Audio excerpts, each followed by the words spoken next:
Texture, won't settle for less.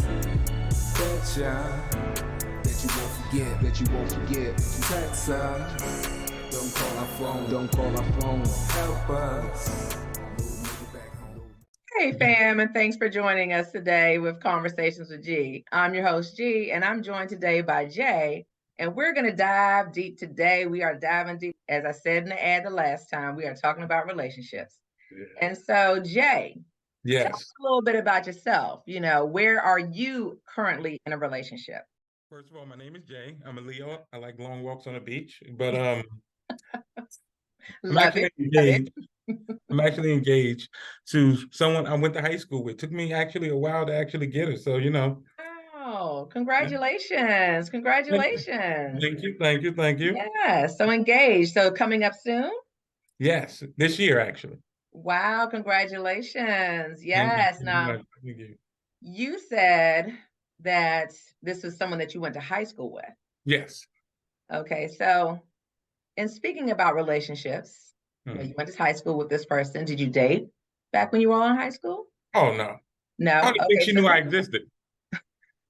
Didn't know you existed. I don't even think, I was like, the ball player, the guy who hang out doing. Right. That wasn't her stilo. She was in the choir and things of such that. Gotcha. So, okay, so did you know she existed? Oh, yes, please believe. Please like believe that, huh? Right. Okay. Now, so what was this, like a crush? So you knew each other back in high school. How did you sit there and get together now to even get to the point where you all are engaged and about to get married this year? Actually, I had to humanize myself, actually. Humanize yourself. Yeah, and what I mean by humanize myself, I mean, in high school, I was pretty vain. Playing ball, hanging out with people I wasn't supposed to be hanging out with. Right. Highly in shape, I just thought I was too cool and too cute for school.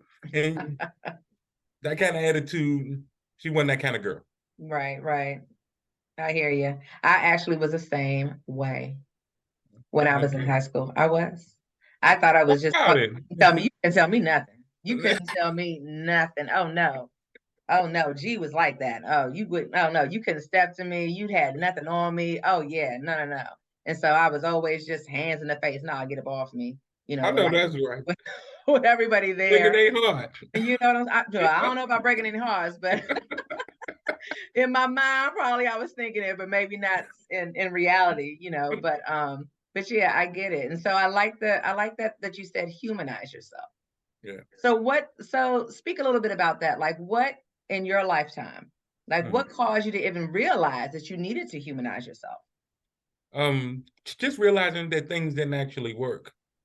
You know what I mean? Like keep going through the same thing repetitively with the same results. Pretty much insanity, correct? Right. That is true. And that is I the kept definition. seeing the caliber of women I was dealing with and the caliber of women. And I was like, well, and my friends would tell me, come on, man. Or I'll get one she'll be uber pretty, but personality wasn't worth 2 pennies. And after going through that, you decided, okay, you need to change. Yeah, I needed to change, but I didn't do it automatically. Let's say that. say about 12 years actually till I actually got back around to just letting her know I still exist. Wow. Okay. Well, so then I take it then she lives nearby or within range.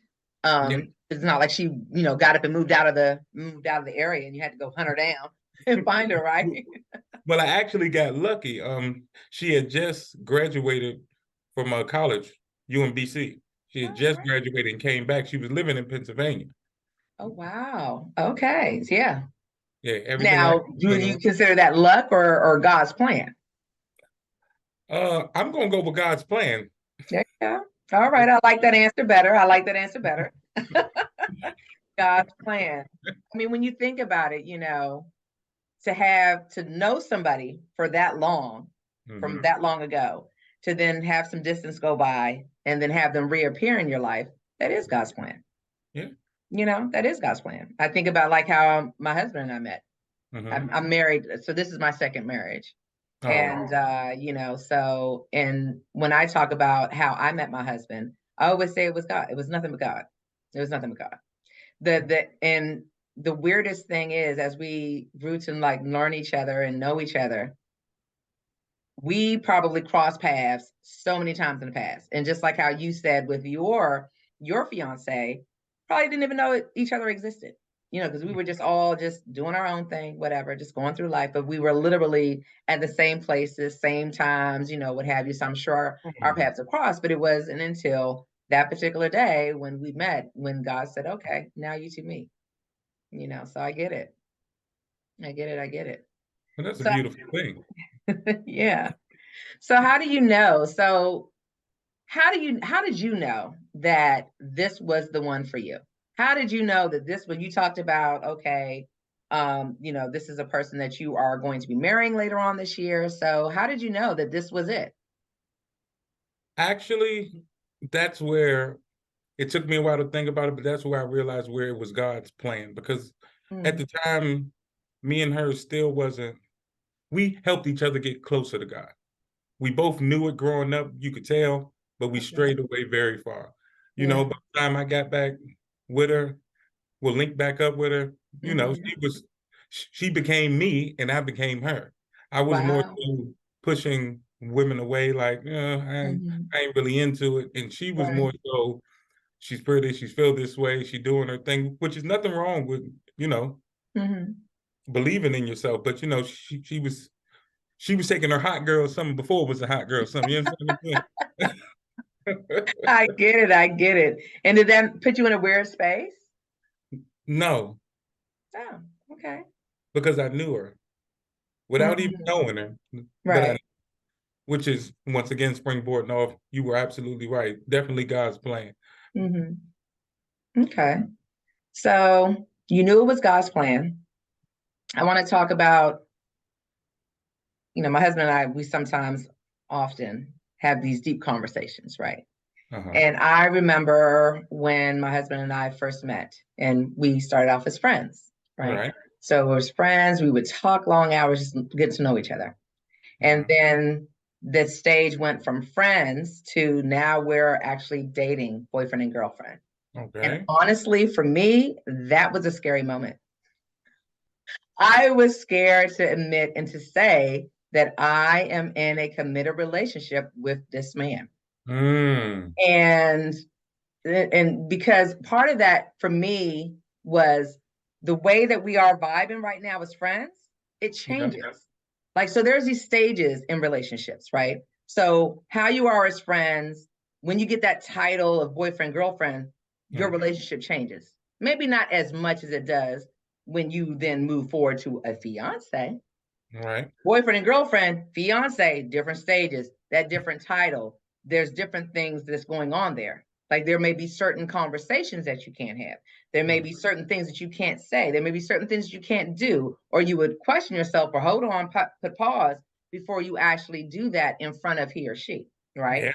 Yeah. And then the same with with when you're a husband and wife.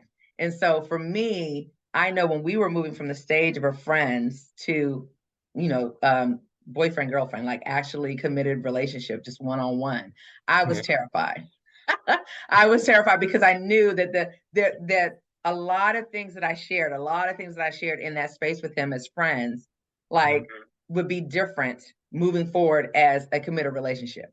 You talk so openly and freely and just so honest. You're like, oh, okay, this is a friend. I don't care too much about how they judge me or they judge me or not or whatever. They can think however they want to. But now you're in a committed relationship. Wait a minute, I do care about how this person thinks about me, how this person sees me, right? And then when you make that another step to be like, okay, fiance, wait a minute, am I wife material? You know what I mean? Or husband material, And so the stages of relationship that I know for me, I was terrified. I was terrified about that, losing that closeness that we had as friends. But then also, I was at a stage in my life where I was just learning to love myself again. Right? I'd been married before, didn't work out. I've had relationships after my marriage, didn't work out. I didn't like the person who I was. And for me, for a long time, I felt like I needed somebody to make myself feel whole. When all along, all I needed was God. Right. And so I worked on that, you know what I mean? So I worked on that reconnection with God and loving myself. my flaws and all, like really No, looking at that's yourself right. in the mirror, your flaws and all, loving yourself before you open up. Because I mean, honestly, when you get in a relationship, you start to it's like you compromise a little bit. You have to, Mhm. because you're no Yeah, longer thinking about yourself, right? You're thinking about exactly. you and that person. And so for me, I was nervous when that stage came, right? Mm. I wasn't nervous. Once that stage came and we were in a committed relationship, I was gung-ho, straight. Okay, let's move to fiance, let's move to marry, I whatever. know that's right. But that one jump from friends to a committed relationship, oh Yeah. my God, it was terrifying for me. What Yeah. about for you? How was it for you? Did you even feel like there was a stages? Could you see things change in Um, your relationship as you went from friends to committed relationship to fiance? I think the thing was that I was in so many awkward failed relationships. Mm. I was more so the person who was actually looking for it. But the same thing you described is exactly how she was. She Mm-hmm. was she was terrified. Like, so I knew I had to become her friend first. Already Mm-hmm. knew of her, but I had to become like her dog. You Right, know what I right, mean? right.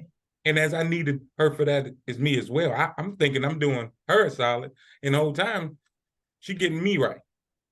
You know Oh, what I mean? okay. So without us really even going at it, we realized exactly where we were. We Mm-hmm. realized what we needed to do, and we just attacked it. Because we was at the age where we were like, well, clock ain't turning backwards. That's true. It That ain't is true. it ain't turning backwards. And it was a lot of bumps and everything in the beginning. Right. Exes called, because we Mhm. started out with the social media. Woo! Talk about that. Whoa, whoa. Social media. Well, woo. Lord Jesus. Social I'll media jump get into people that in too, because trouble. social media will mess some things up. I tell you what. Oh no. That's the truth. But Right. yeah, that And those like exes coming back and trying to like try yeah, their hand, see what's what. See, yeah. hey, do I still have a chance here? Mhm. I So think what jailed us was mhm. that she was a self-writing dancer and singer, Oh wow. All right. and and I was a music producer, pretty much. I mean, I like to say I rap, Right. but. So it was we became friends there first, Gotcha. and Okay. that's when we were the most vulnerable. Like everybody knows, when you put pen to paper, Hmm. that's when you can actually get your truth out, That is true. That is and I think that's where we linked up. okay. All right. That's good. That's good. Now you touched a little bit on this, and I want to Mhm. go a little bit deeper. All right, all The right. social media and Oh the Lord, messing up of the hitting those bumps and curves and left turns, right turns in a relationship. Mhm. Now, the fact that you're saying that you hit those bumps and yet y'all are still getting married this year, that means y'all worked it out together. Yeah. And that's what I really want to focus in on, right? So, shoot, I've been in relationships before, in my marriage that I was in before, and things turn south. It turns south. For me, you know how when you're in a relationship, right? Right. There are certain things, and even just in general, whether it be a love relationship or just a relationship, a friendship, or whatever in general, there are certain lines that should not be crossed, right? I believe that wholeheartedly. And right, so once you cross that line, it's like, oh, wait a minute, I don't know if I can continue down this relationship with you, whether it be a love relationship or a friendship with you, because I don't know, I can't trust you, right? Right, right. So for me, my line was, oh, that line was crossed. That line was crossed with my that line was crossed with Okay. all of my old relationships, right? Mhm. All of it. I don't care if it was my ex-husband, to my ex-fiance, to, Right. you hear me say ex, my ex-boyfriends, my ex-boyfriends and That's right. everything. But once that line for me was crossed, there was no turning back, right? Right. So it was like, nah, I can't even deal with that. For me, that line was cheating. You cheat on Yeah. me, that's it. Because Yeah. in my mind, I'm thinking once a cheater, always a cheater. Now, I could be wrong. That's why Mhm. we having these conversations, right? But in my mind, I was like, once a cheater, always a cheater, not gonna happen to me. You making me feel this way. Time to move on. So I can let go. I can walk away, feel that pain for a little bit, because you're gonna feel pain, Yeah. regardless of whether or not, boyfriend, girlfriend, fiance, husband, whatever. Right. You feel that. Yeah. And then move on from that, heal from that and move on. What I want to talk about is how do you sit there and work through it together? You mentioned bumps and stuff like that along the way, and it may not have been to that extremity, and hopefully it wasn't. And if it was, let's talk about that. But was a line crossed? Was it just something that, okay, just didn't sit well? Like, how did you get to that point to say you are, engaged and will be married later on this year? All right. Well, I had to stop acting like just because I was telling the truth. Like, to cheat means totally two different things to me. Now, Okay. Elaborate. when I'm out and I was single, or let's say she was single, just because you're not in a boyfriend-girlfriend relationship, right, you got to understand the people that you're with. So if I'm making somebody feel, even if it's just 2 hours in a night, right, if I'm making her feel like she's in a relationship, I can't turn around and act like she's crazy if I turn around and do something. Because if when somebody's getting emotionally attached to you. Exactly. I'm with you. And you can't cross that line regardless. It comes down more to bump what you did to the other person. What are you ranking yourself within your own character? Yeah. Okay. You know what I mean? Because she was one of those ones who was like me, have like 3, 4 on the roster. Right. And I'm like, I ain't cheating. I tell you. Right. But I know it's gonna hurt you like I am. So I should have because of that emotional tie. So I should have detached myself from it. Right. Because that's when you start, putting pictures on social media, and then all the exes come back around. No, they're not coming around randomly. A couple nights you had too many shots, you sent a text real quick. You playing with them feelings. Well, hold on now. Wait a minute. I don't agree with that, because I believe there are some exes that come back randomly. That's true. They try. I mean, I have had some that will do it randomly, and best believe me, G is not out there responding, trying to look cute, trying to find somebody, or trying to find, especially from the past. Because what did I say? Once we got that line was crossed, I'm gone, I'm out, right? So so I mean, but I feel you on that. Like, I may not agree with you 100% on that, but I feel you on that. You do have some people that do, hey, they forget they were out, okay, whatever. Maybe answered a message or whatever, and it would cause that other person to feel like, oh, they got a chance. And then you have some people that just, I'm gonna just throw it out there and see what happens. Yeah, those are some crazy ones. Right, exactly. Those are crazy. But I also knew that they was crazy when I was dealing with them. You know what I'm saying? but the more so, just to straight out answer the question, yes, I do believe the line of cheating. If we're boyfriend and girlfriend, fiance, married couple, it's nothing wrong with having your line drawn, your standard. Right.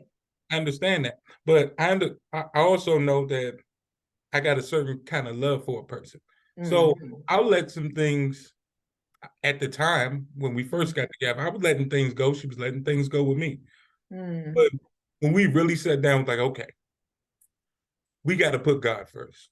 Right. We got to put common sense first. We got to put our work first. We just got to accomplish the goal. So we understood the mission. Gotcha. Okay. I like that. Putting God first. That's something there that I think a lot of us forget. Right. A lot of us who call themselves Christians, I may not like the terminology, but children of God, I'll go with that, a child of God. Sometimes we forget that we need to put God first, right? As you're moving through. So yeah, I like that. All right. So doing that, you hit a road bump. So the lines for you, was that different? The lines that both you and your fiance had, were those different lines? They were the same lines. They were at different tiers. Gotcha. Okay.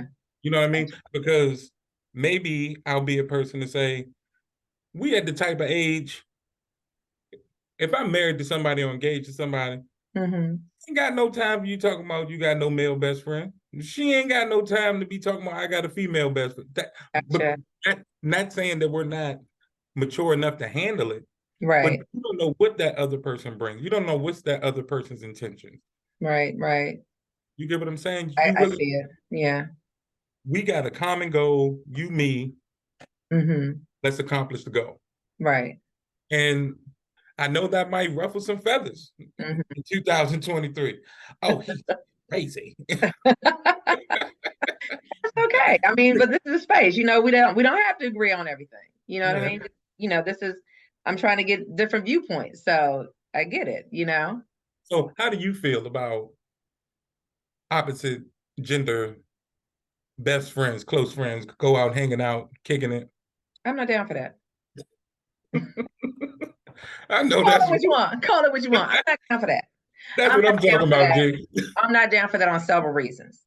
I'm not down for that because I do not believe that there is such a thing as a platonic friendship when it comes to the opposite sex, when you're that close and call each other best friends. You mentioned earlier that emotional bond. When you have an emotional bond, I'm sorry, those lines get blurred real quick.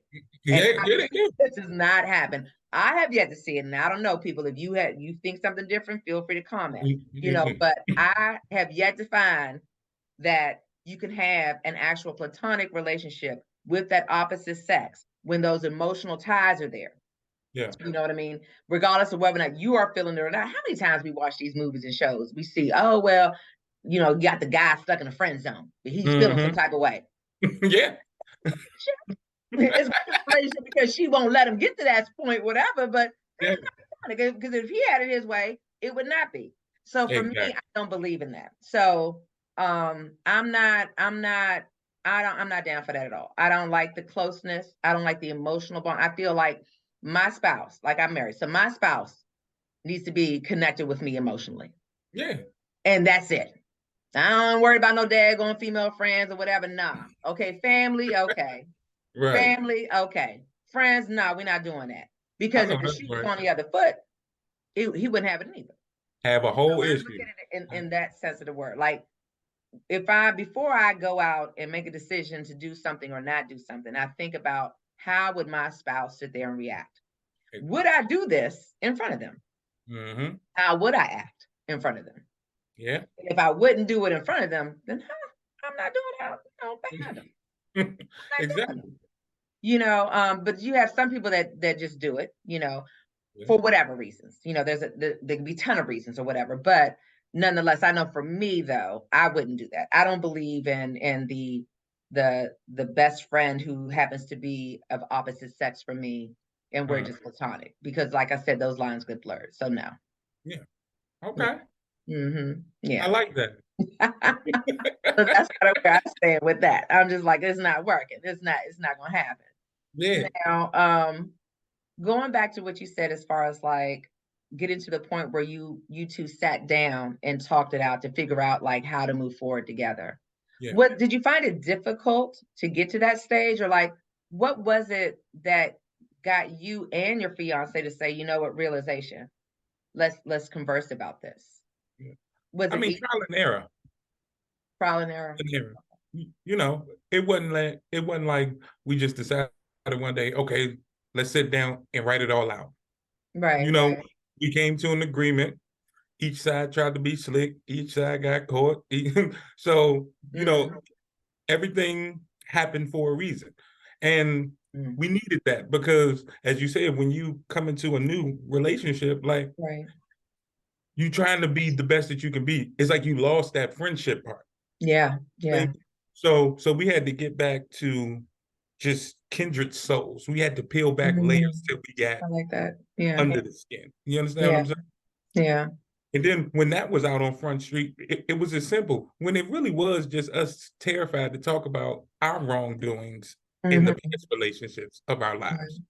Because that's the prime conversation when you meet somebody new. Oh, my ex did this. Oh, my ex did that. Oh, my ex did this. But you failed to mention what you did. Exactly. Which is the most important part, because this is what you get into. Yeah. Those habits, those things come with you. Yeah. Now, see, for me, with my husband, when we were just friends, I came out and tell everything. Right. I am a person that once I knew, even though it scared me, that we were getting to that point. Right. Once I knew that we were getting serious, I said, no, I'm going to share everything, the good, the bad, and the ugly. because in that way I feel good getting into here. And this person, like my husband knows, at that time, my boyfriend knows what he's getting into. And not just what so-and-so did to me and whatever, like I'm some victim. I was so, whatever. I was like, no, you knew everything. You knew everything G did. G was out there. And right? And part of me, though, sometimes feels like, well, maybe that isn't the right approach. You know what I mean? Like maybe that wasn't the right approach, because sometimes when you have a very difficult past, and you yourself have done a lot of things, then you may actually have that person look at you and judge you a certain way, right? But for me, I felt like, again, I'm just gonna share it all, because I don't want to enter into a serious relationship with this person questioning or thinking that I'm one way, knowing that I'm actually all of that and then some, right? And so, but I do realize that there are people that only share that one piece to make it seem like they're the victim, right? So or that they're in the wrong. You kind of hit that at a very good spot, because it is scary to just go out and tell them all. Yeah. Because the backlash could be vicious. And maybe, as we were saying earlier, maybe it's difficult for them to turn the switch from friend to now boyfriend to girlfriend, because now it seems like now I have a different standard, as we said, which I should. Yeah. Exactly. The different stages in a relationship. Yeah. But should not be. Sometimes you shouldn't be lashed about it. And I've been guilty of that. Lashing out when something rubbed you wrong. Gotcha. Okay. Yeah, I have been guilty. I've also had that happen to me. So it all depends on what you really feel for each other. Right. People really know if you don't really want to deal with somebody. Yeah. You know whether or not that person is that true, that true love. Infatuation versus a true love, right? So you have that stage where, like, you first meet up and you're like, oh, it's just infatuation. I can't get enough of this person.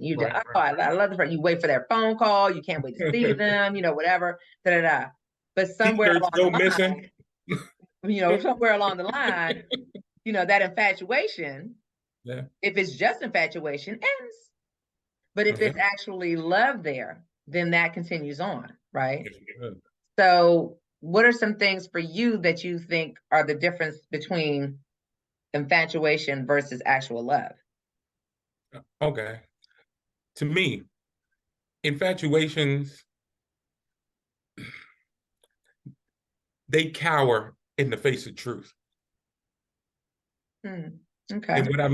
And what I mean by that is that infatuation, when it's time to get down to who that person is, infatuation, you don't never want to see them sad. You don't never want to see them crying. You don't never want to see them try. You don't never. Now, if you don't want them to have none of those tribulations, then you also don't want them to succeed. You want them to stay stagnant with you. Okay. You get what I'm saying? So love is more so as a pick up the phone and you call them and they're like, hey, what you doing? Oh, I'm sitting on the side at work chilling, really ain't doing that.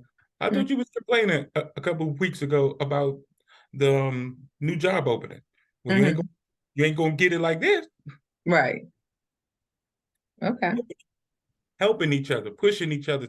Now, infatuation is just like, ooh, love on me. Let me smell you. Stay around. Where you going? Don't leave. Like, like are you gonna feel that way when I come from the gym? Right.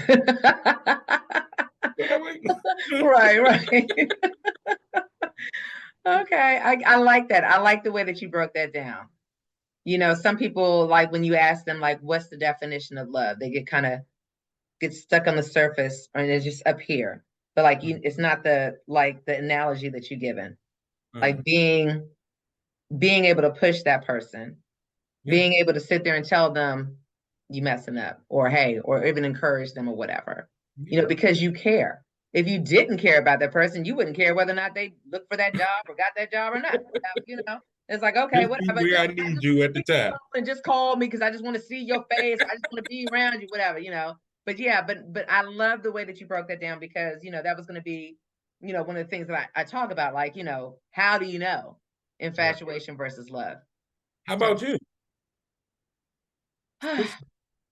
For me, I would say, look, I talked about, keeping it up on the surface. So love is patient, love is kind. So no, so you have that. That's a fact. But you do have, like, that is the, like, part of the definition.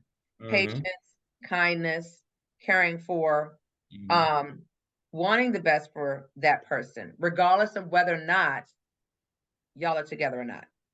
All right. You know what I'm saying? Like, caring before, like, loving and caring for that person, regardless of whether or not y'all are together or not. That's love.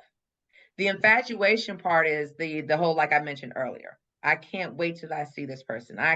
He's giving me vibes. Oh my goodness, I'm just tingly all over. I just need to see him. I just need to sit there and hear his voice. I just need to, be around or whatever.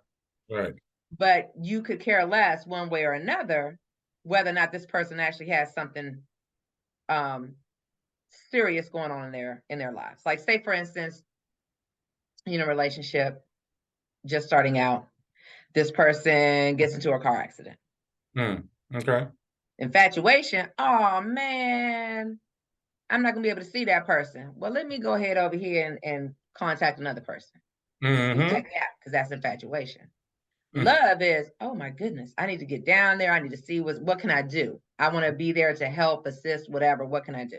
Yeah. Even if, again, that person is going to decide to still be with me or not, or or to that extreme. So that, to me, is like my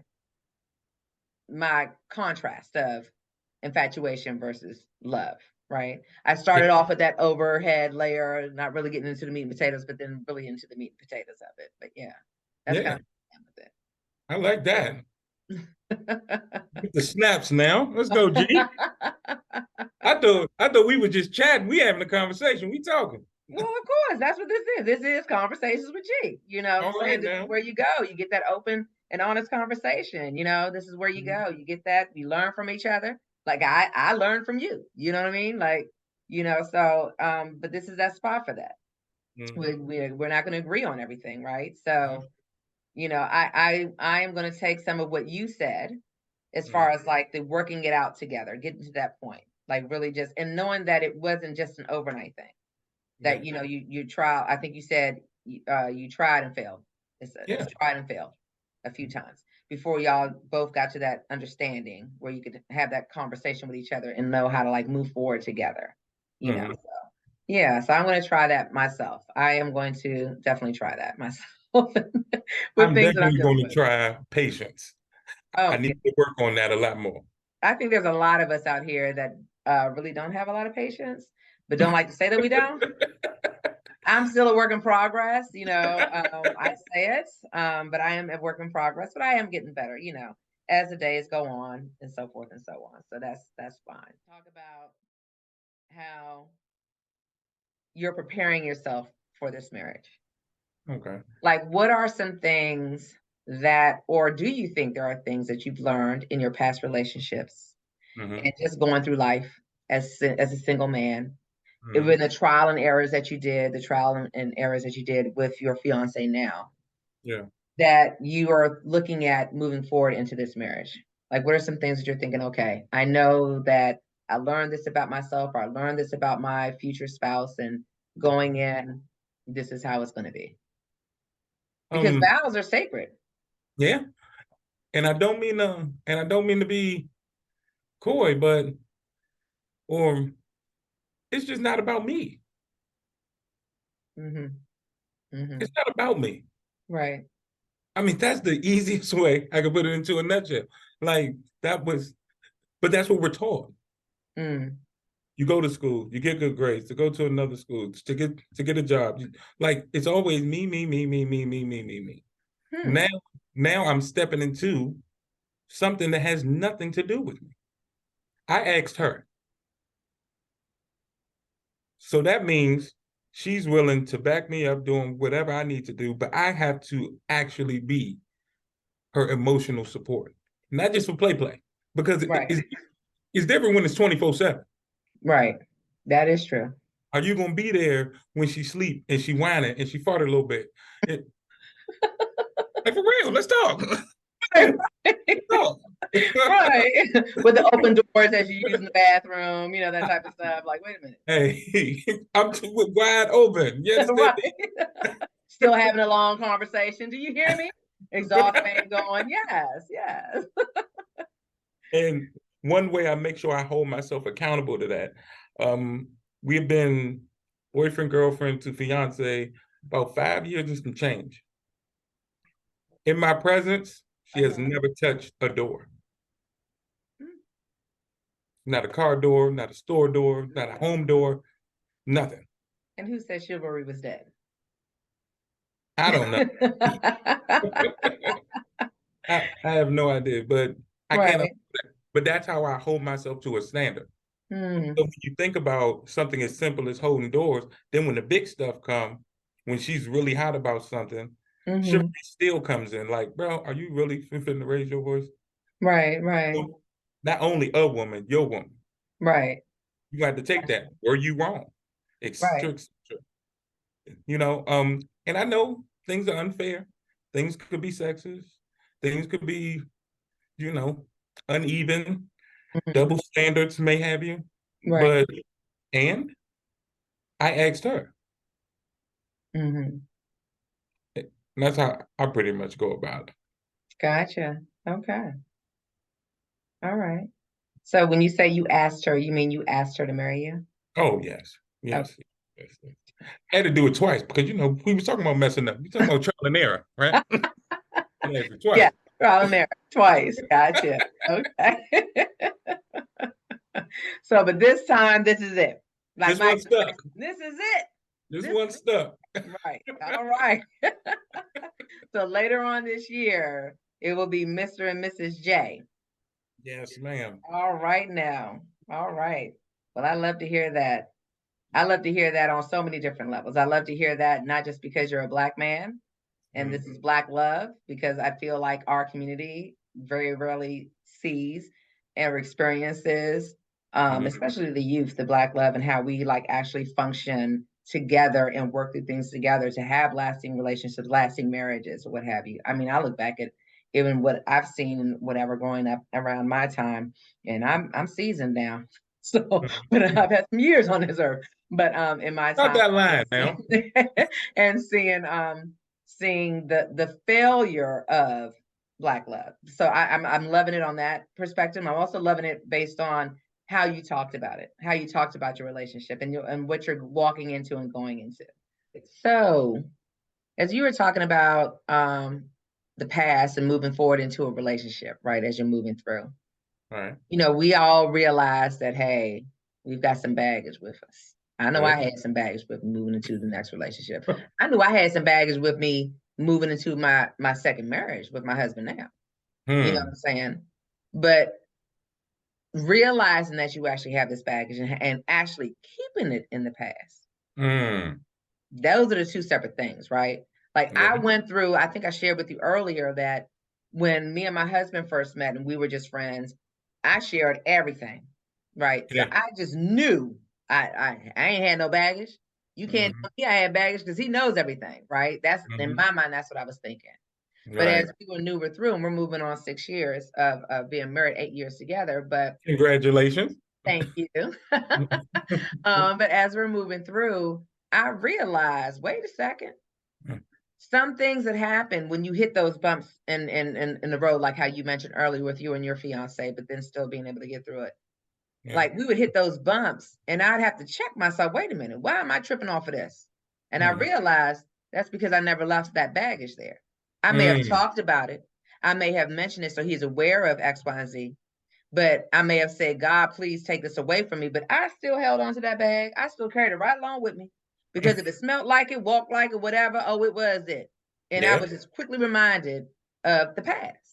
But so I really didn't leave it in the past. And so that's something I'm looking forward to now, trying to sit there and move forward in this and into my relationship with my husband now, is like really focusing on what I brought into this marriage that was negative and actually dropping it off and leaving it in the past. Well, that's how the enemy works. Right. So leaving the baggage in the past, like how do you spot it? How do you really spotted that you brought the baggage into your relationship, and how do you leave it there? How do you sit there and get to the point where you can actually release it and let it go and not have it be something that you carry into your relationship, especially if it's something negative. We're focusing on negative things, especially if it's something negative that you brought into your relationship, how you make sure that it's left in the past. Right. What I may say maybe unpopular, but my baggage, just like my triumphs, my failures, they're a part of me. The only way is that we get rid of my baggage or her baggage is that we sit there and we go through each other's bags. Like, it's not enough to just hear about the past. You got to really know how that made that person feel, because it might be difficult for you to tell her, or for her to tell me that they were really in love. It really chipped away at their soul. Right. Because you're so busy trying to put all this love into this new person. Like, if you're not at 100%, you can't anyway. So I don't think it's never a good idea to leave the bags. We got to go through especially when we're talking about marriage, because eventually you're going to go through the bags together regardless. You got a point there. You do got a point there. You got a point there. My husband and I were talking about that ourselves, and we were so adamant. Yeah, leave it in the past. Leave it in the past. But I never thought about it in that sense that what you're talking about right now, bringing it with you because it is a part of you, and then going through it together, so that you can get a better understanding of how each of you felt with the bags that that are still lingering around. Yeah. So to some degree, then there really is no leaving the bags in the past, in your opinion. No. Okay. All right. So as you're going through the bags and you see how things have been done and everything like that to each other, what harmed you, what hurt you to your soul, and you move through, you're still moving through it together. Yeah. Let's just say something happens and you're like, wait a minute, this person, my fiance, my spouse knows how I feel about. We looked through this bag together. Right. But yet and still, they sit there and deceived me or lied to me or broke a promise or did something that was similar to that act that caused that much pain to me. Yeah. How do you deal with that? Well, it depends. When somebody does something as outlandish as deceiving and lying or not told the truth about something, it's like, you knew that would hurt me, but is that one of your baggage? Was your problem? Because I went through that. My fiance, she was a player. So, but it was certain things she saw was like, well, no harm, no foul, where I found utterly disrespectful. Gotcha. It was some things I was doing that was, hey, no harm, no foul. And she like, nigga, you for real? Right. Now, how did you get to that point to be like, because y'all are still together now. Y'all are about to get married. Yeah. Like, how did you get through that? Well, we knew different. Okay. Well, we knew we had the same common goal. We got a mission to accomplish. It ain't no more running. It ain't no running. If you got a problem, we need to fix it, thus going through the bags together. Now, that don't mean somebody's going to come in and bring all their bags and willingly open them with you. Right. That doesn't happen 9 times out of 10. Okay. You get to a hedge in the road, boom, a bag's unlocked. You get here with the opposite person, a bag's unlocked. Like, you got to go through those things. And it'll really weed out, which is why I was so animate about this relationship and this engagement, to kind of be as long as possible. We got to peel back them layers. Right. For each other.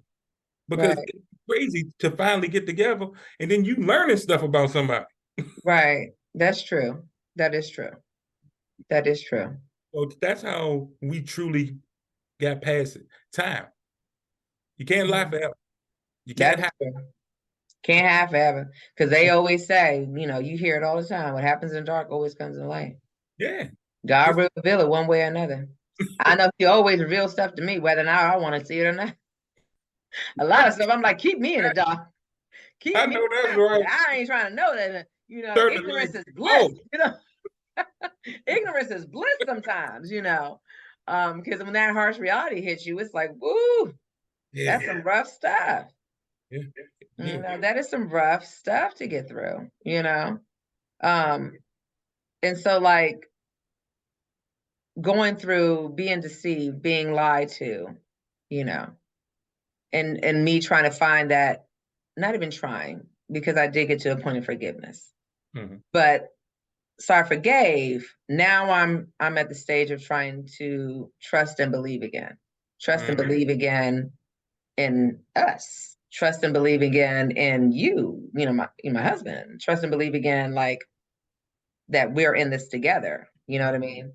So, but you said for you and your fiance, it was much easier, I guess, or maybe I'm misquoting here, but it seemed like for you and your fiance, it seems so simple that you just, what the common goal is. Well, I do that for time constraints. There's tears, there's arguments. I'd have been in a situation where I didn't got drop kicked. You understand me? You understand me? But oh wow. For real. And I'm like, you so little. I didn't even know you could get off the ground. Right. You gotta be careful of those small packages, man. I'm telling you, dangerous. Go ball of fire. But you'll pertaining to you, he gotta understand who you are. Yeah. So if you've been hurt, you're gonna have to take those sometimes silly comments. You're gonna have to take those looking over your shoulder. Whatever the person did, I need to check that. What you doing? But that's the difference between infatuation with love. If you get tired of that, then that's just an elongated infatuation. But you know that you love her. So you're gonna have to take that. You got to take that on the chin and keep taking it until she deems otherwise. Or even if it's vice versa, you're gonna have to keep taking it until he deems otherwise. Right. And that's the truth about love. Because if I love you, however long it takes you to heal, love. Because that person needs healing too. Like, it's something wrong with them. If they love you that much and something slip up, it was literally some kind of a chink in the armor somewhere. True.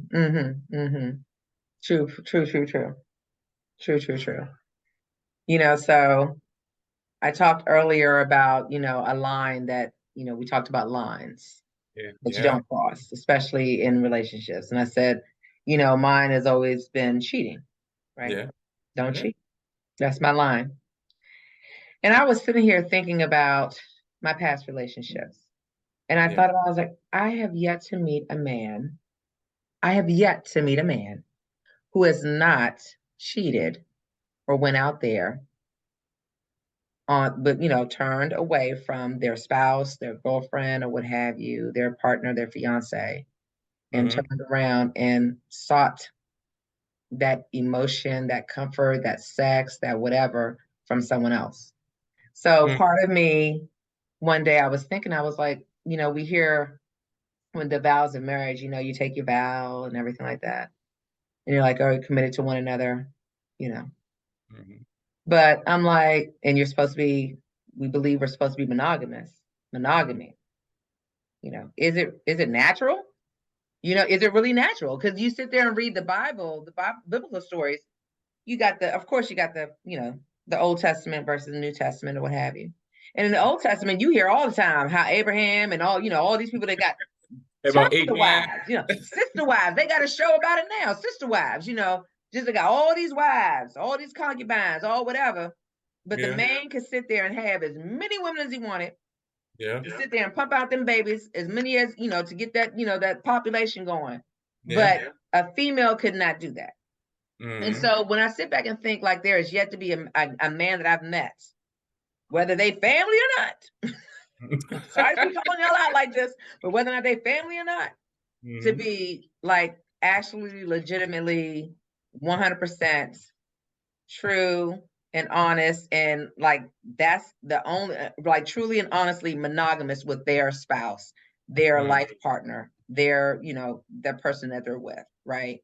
And so in reading the biblical, reading the Bible and reading biblical stories from back in the Old Testament and thinking about that, I sometimes question, is monogamy natural? Is it natural? How do you feel as a man? Like, do you feel that monogamy really is natural, and is that something that is attainable? I do believe it's obtainable because I'm accomplishing it now. Now I still got a long way to go, I'm still accomplishing it now. Like, but